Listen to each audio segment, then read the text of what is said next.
ஒரு சைடு கை, காலு வராம இருந்தது வந்து பார்த்தீங்கன்னா, இப்ப வந்து அவங்க கை, கால அசைக்கிற மாரி இருக்கு. MST சம்பூர்ணம். ஸ்ட்ரோக் வந்து இப்போ ஒரு 4, 5 நாளைக்கு முன்னாடி வந்துருச்சு. அவங்க வந்து எமர்ஜென்ஸா வந்து ஹாஸ்பிட்டல்ல போயிட்டு அட்மிட் பண்ணாங்க. நம்ம வந்து பார்த்தீங்கன்னா, லிக்விட் மூலியமா அத குடுத்தோம். ஆப்ரேஷன் பண்ணியே ஆகணும்னு சொல்லிட்டு டெஸ்ட்லாம் எடுத்துட்டு சொல்லியிருந்தாங்க.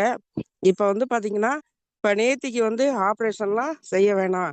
நல்லா இருக்கு அப்படின்னு சொல்லிட்டு, அதே மாரி ஒரு சைடு கை, காலு வராம இருந்தது வந்து பார்த்தீங்கன்னா, இப்ப வந்து அவங்க கை, கால அசைக்கிற மாரி இருக்கு. அ நல்லா கொஞ்சம் வந்து பார்த்தீங்கன்னா, கியூர் ஆயி வர்றாங்க. வந்து பார்த்தீங்கன்னா, சாப்பிடும்போது எது சாப்பிட்டாலும் அப்படியே இந்த செ இருமல் வந்துட்டுருக்கும். அதெல்லாம் குறைஞ்சு இப்ப வந்து சூப்பரா நல்லா ரிசல்ட் தருது.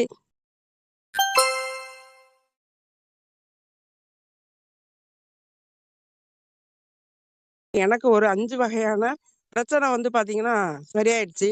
MST சம்பூர்ணம். வந்து கண் பார்வை நல்லா தெளிவா தெரியுது. கன்டினியூவா நான் எடுத்துட்டு இருக்கிறேன். நரம்பு பெயின் வந்து பார்த்தீங்கன்னா இருந்துகிட்டு இருந்துச்சு. அருமையான ரிசல்ட் சூப்பரா இருக்கு. நல்லா ஆக்டிவா இருக்கு.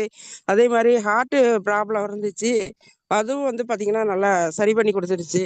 சூப்பரா இருக்கு. அதே மாரி வந்து பார்த்தீங்கன்னா, உடம்பு வெயிட் கொஞ்சம் குறைஞ்சிருக்கு. எனக்கு வந்து பார்த்தீங்கன்னா, இன்னும் மேலும் மேலும் வந்து பார்த்தீங்கன்னா, நல்லா கன்டினியூவா ஆக்டிவா இருக்கிற மாரி இருக்கு.